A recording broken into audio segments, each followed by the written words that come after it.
Hello there, my name is Sophie and welcome to this week's video. I say this week, it's been a few weeks since I uploaded a video, but we're going to gloss over that.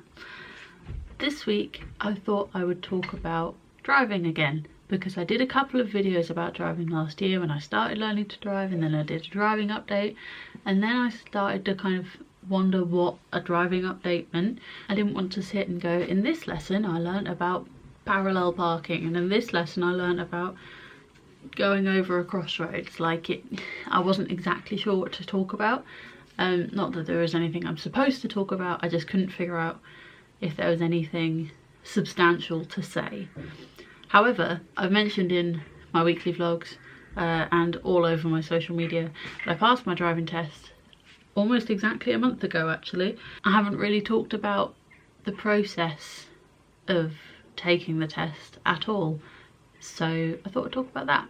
Let's just jump right in. My first driving test, because yes, there was two. My first driving test was at the end of June. I was feeling really confident. I was a bit cocky about it. My instructor had told me that I was definitely going to pass. Loads of people had told me that I was definitely going to pass. But I think a lot of people that have taken a driving test within the last year or so will know that, or even in the last 5 years or so, will know that taking a driving test is something you can't really prepare for. You can do all the lessons you like, you can do all the test routes you like, but driving with your instructor in the car is completely different to driving with an examiner in the car. And even then, some examiners want to pass you and some examiners want to fail you, and it all depends on who you get, what mood they're in, what time of day it is, what kind of traffic there is. There's so many components that I really don't think you can prepare for a driving test. Obviously you can be the best driver you can be, but mentally preparing for a driving test it's like nothing I've ever done before. Obviously when you think of driving tests you might think of school exams or uni exams or kind of academic situations where you've been tested, or maybe even practical situations where you've been tested, like if you did an art exam or a PE exam. I don't know, is that a thing? I'm trying to think of practical exams, but I really don't. I can't think of anything that a driving test is like. So I failed my first driving test on really stupid mistakes that I had never made before that day. I was asked to pull over on the side of the road 5 times, and on none of the occasions when I was pulling away did I look over my shoulder to check that no one was there. So it's, on the one hand, it's silly things, like I wasn't, you know, putting people's lives in jeopardy on a roundabout, but similarly, if someone had been there and I hadn't looked, it could have been very dangerous. So it was a silly mistake, but it can have serious consequences. I think it's the easiest way to describe that. So there was 3 reasons I failed the first one. Not looking over my shoulder, messing up my parallel park because it was on a hill, it was backwards on a hill, there was a corner, it wasn't a nice parallel park. And the third thing, what was the third thing? Oh, I was at a give way sign, one of those ones where the road goes down to 1 lane and I wasn't in the priority lane. And I thought I'd put the car into first and actually it was in third, so I stalled and there was someone behind me. Spoiler, in my second test I did the same thing. I thought I was in first, but I was in third and I stalled, but because no one was behind me and I didn't hold anyone up, it didn't matter. That's what I mean, it's so situational. Your driving test isn't just about how you drive, it's about what other people are around, and it's as much about how you handle a situation. So in the first one, I just turned the car off, turned it on again, put it into first and went away.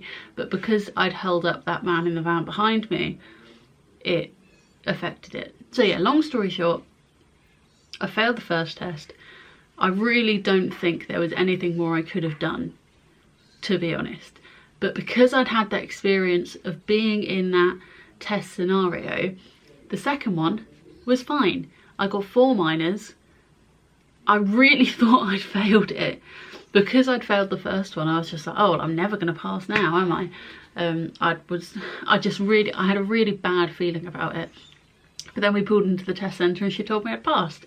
And it didn't feel real.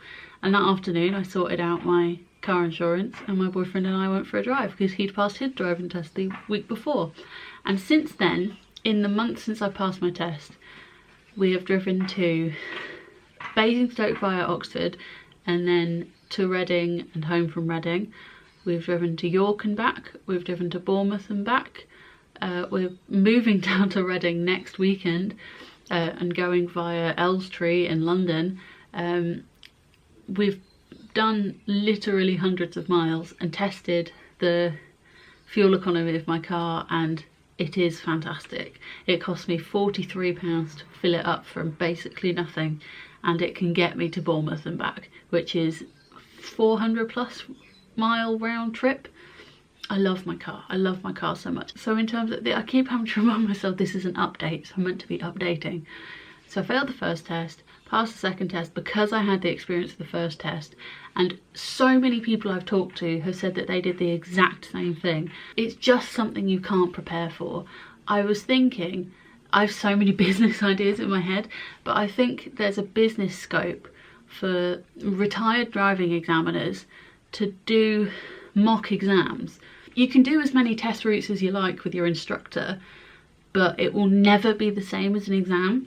So if you could pay, I don't know, maybe slightly more than you pay for a lesson, to have a mock exam, and you go on a test route that they decide, and they treat it like an exam, but it's obviously not an exam, or the driving test, sorry.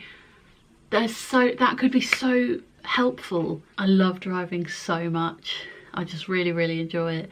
Knowing that I can just hop in the car and go to Tesco's, it's just...